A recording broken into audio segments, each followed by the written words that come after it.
Assalamualaikum warahmatullahi wabarakatuh. Perkenalkan, nama saya Muhammad Wildan dari kelas Penjas 2E, nomor NPM 1921919165. Di sini saya akan menjelaskan tentang hakikat belajar gerak. Hakikat belajar gerak yang pertama, pengertian belajar gerak. Pengertian belajar gerak ini tidak jauh berbeda dengan pengertian belajar secara umum. Berikut ada beberapa para ahli yang mengemukakan pengertian belajar gerak. Menurut Smith, pembelajaran gerak adalah serangkaian proses menjadikan atau dihubungkan dengan latihan atau pengalaman yang mengarah pada perubahan yang relatif permanen dalam konteks atau kemampuan seseorang untuk menampilkan gerakan-gerakan yang terampil terhadap apa yang dilakukannya. Terus di sini ada menurut Oxendin menjelaskan bahwa belajar motorik adalah suatu proses perubahan perilaku maupun yang relatif permanen sebagai hasil dari latihan-latihan dan pengalaman gerak yang dilakukannya. Selanjutnya, pengertian juga dapat diamati secara objektif bahwa perpindahan benda tersebut dapat diukur dalam suatu satuan waktu dan ruang. Gerak di sini adalah perpindahan suatu benda dari posisi tempat yang satu ke tempat yang lain.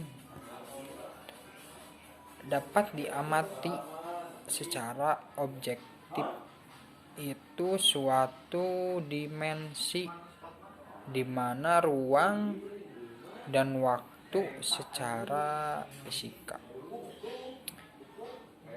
Dan selanjutnya yang kedua, ada konsep belajar gerak.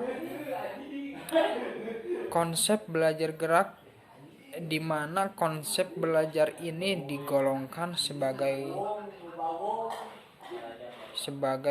teori belajar yang berajaskan perilaku yang dapat diamati menurut ahli Supandi dan Seba, yang dimana perilaku ini adalah ikatan atau bond dari rangkaian jawaban atau stimulus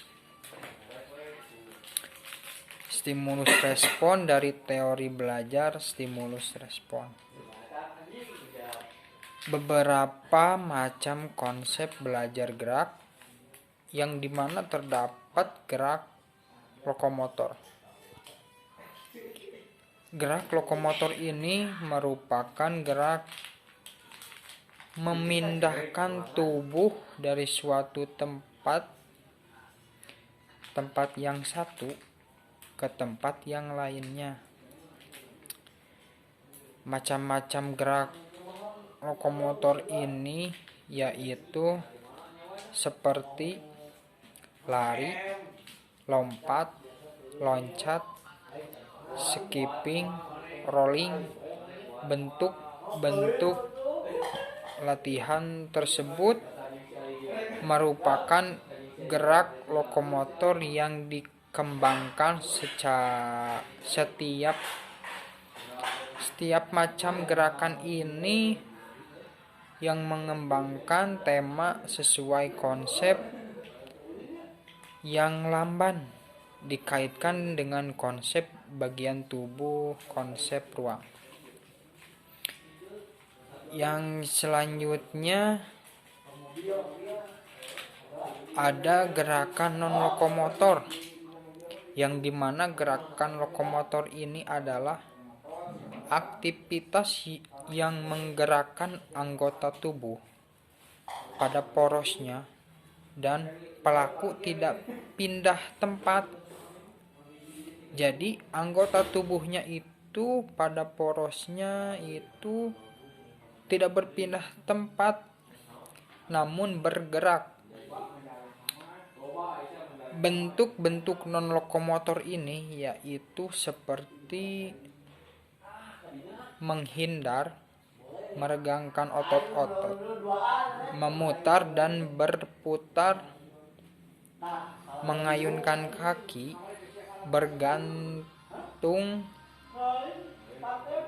dan terakhir mendorong. Ada juga gerakan manipulatif, yang dimana gerakan manipulatif ini adalah keterampilan motorik yang melibatkan penguasaan terhadap objek di luar tubuh, bagian tubuh yang dilihat dari jenisnya. Keterampilan ini terbagi atas tiga bagian, yaitu menjatuhkan objek, melempar, memukul. Yang terakhir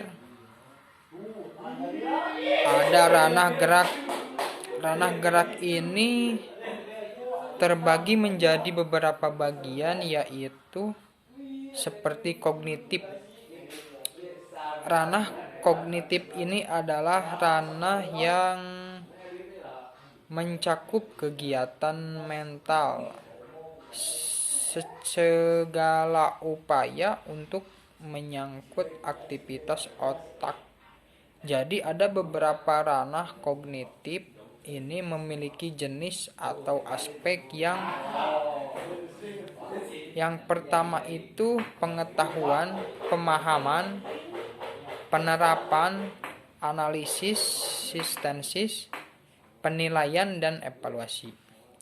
Yang kedua itu ranah afektif, di mana ranah afektif ini yang berkaitan dengan sikap dan nilai. Jadi mencakup watak perilaku seseorang atau perasaan, minat, bakat, sikap, emosi maupun yang dinilai dari setiap orangnya.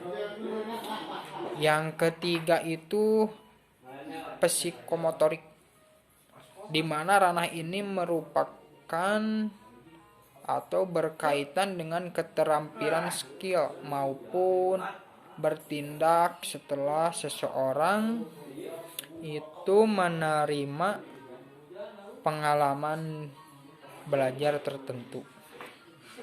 Sekian yang bisa saya sampaikan materi kali ini. Mohon maaf bila ada kekurangan dan kehilapan. Wabillahi taufik wal hidayah. Wassalamualaikum warahmatullahi wabarakatuh.